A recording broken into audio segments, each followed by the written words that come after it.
Welcome to the Weather Gurus channel. I'm your host, Tony. Thank you for joining me. Welcome to the Tropical Depression 14 live question and answer show.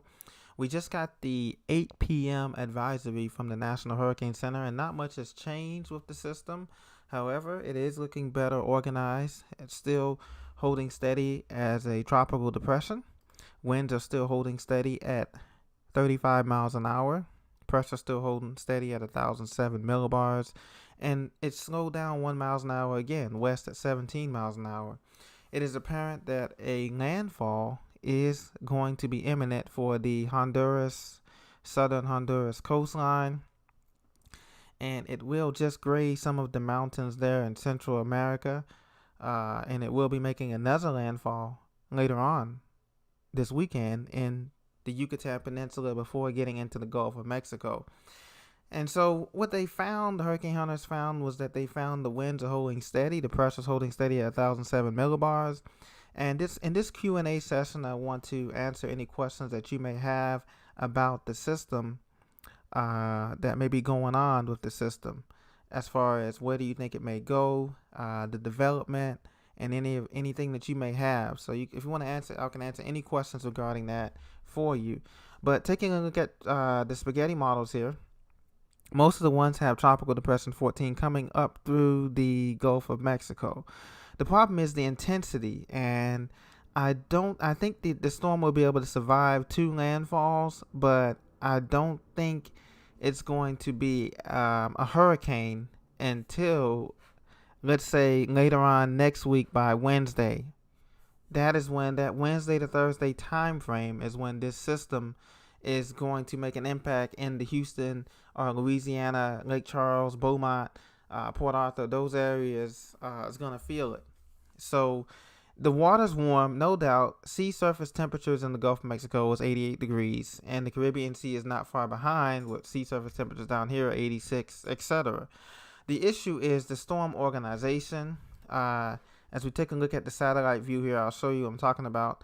We have this deep trough coming into the Gulf of Mexico, digging in from the state of Texas all the way across here along this stationary front here. You can see, along with this deep trough, we have a lot of dry air in place back here that you can see. Well, now it's sunset. As you see, the last frame here is darkening.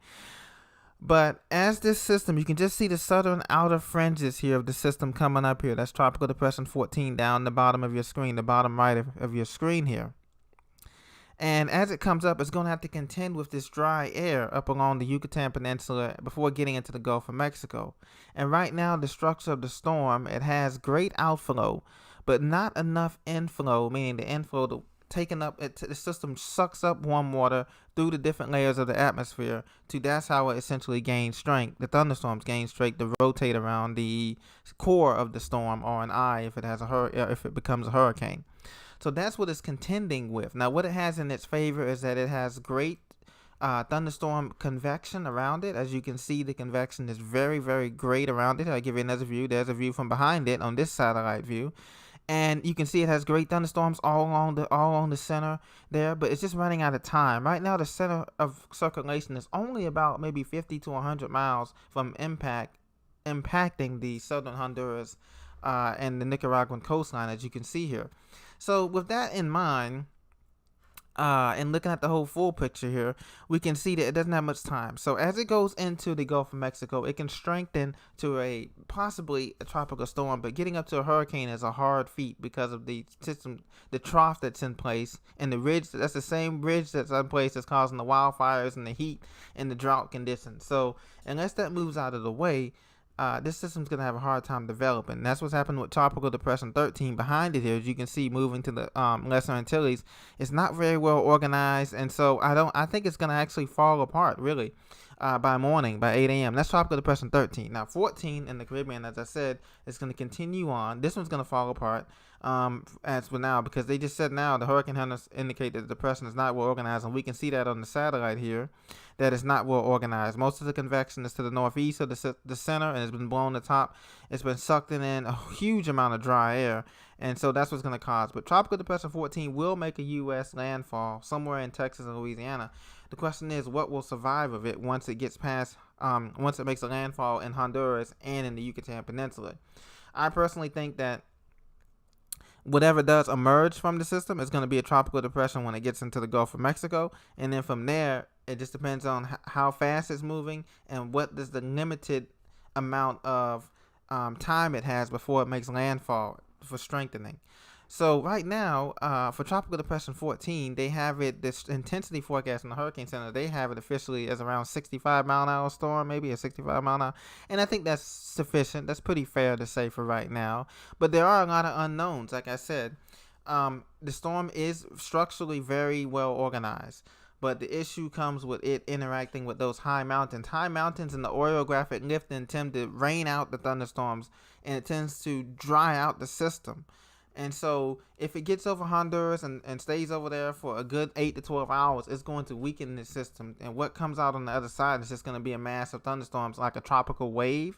And I think that's what we're seeing now. We're seeing just kind of a tropical wave-like feature here, because you see there's a whole bunch of thunderstorms, a broad area. But we thought earlier, the Hurricane Center thought the center was circulation was up north of Jamaica and the Caymans, closer to Cuba.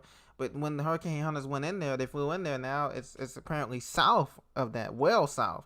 So this whole tropical wave is producing a lot of showers, and it made it depression status, and it may make Tropical Storm Laura status. Now Laura is the next name on the list, and so I believe that it's not going to make officially Tropical Storm Laura until sometime tomorrow afternoon. Now looking at the guidance, because it's going to make landfall, and while it's on land, it's definitely not going to make tropical storm status, Laura status. So that means that on its journey to the Yucatan, once it emerges back into the warm waters of the Caribbean Sea, then it will become Tropical Storm Laura. But then it's going to go again. It's going to weaken again when it hits the Yucatan Peninsula, and it's going to stay there for at least 8 to 12 hours, Saturday night, Sunday.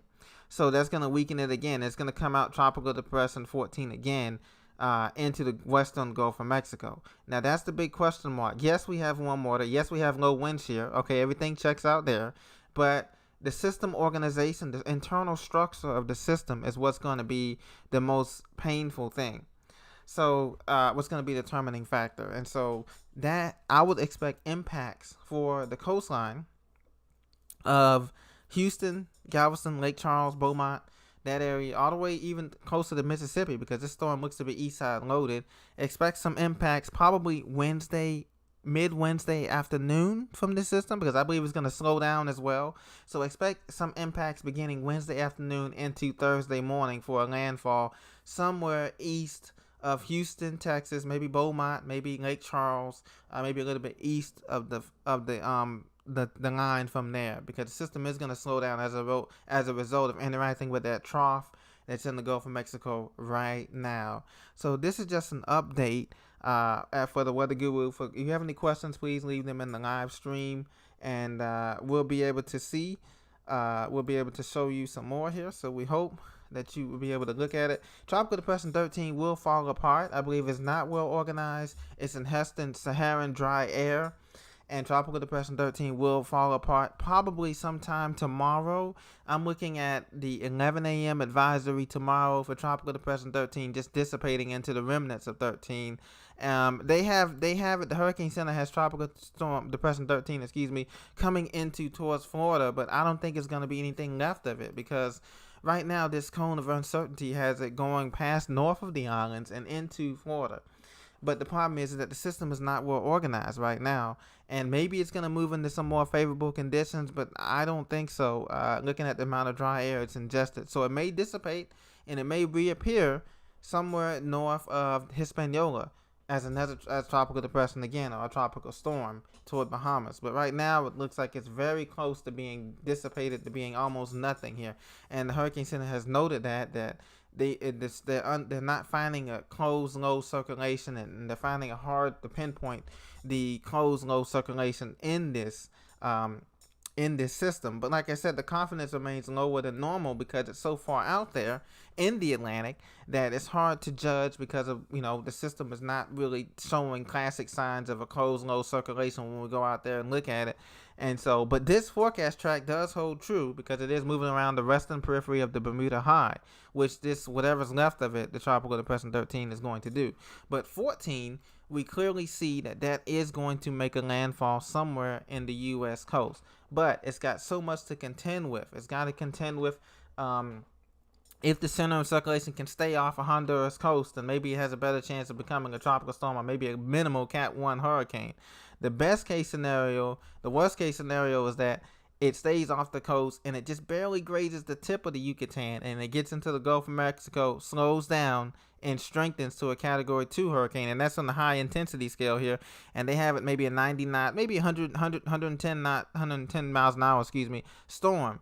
That's the worst case scenario for a Houston or anybody on the east side of Houston and Louisiana or Mississippi, because when you're in that right front quadrant, you get the highest storm surge and you also get the highest winds. And so to the right northeast quadrant of that eye. So if it does maximize potential, then this could be a Category 2, a high-end Category 2 storm, possibly reaching 110 miles an hour if everything works out and if the land interaction is minimal.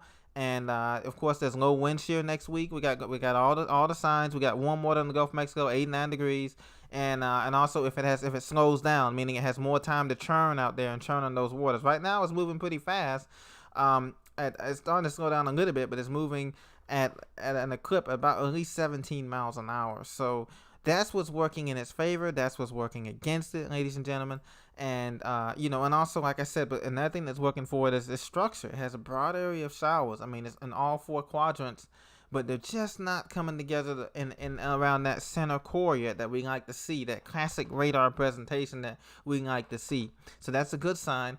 But if it gets its act together, and I think it's really going to get its act together in the Gulf of Mexico. And that's later on, probably say Tuesday. By Tuesday morning, we'll have a better idea of what it's going to be, because it'll have passed most of this land interaction and the mountains. But if it gets in those mountains, the mountains up there in Central America are 10 feet, 8 to 10,000 feet tall. It's just going to tear it apart.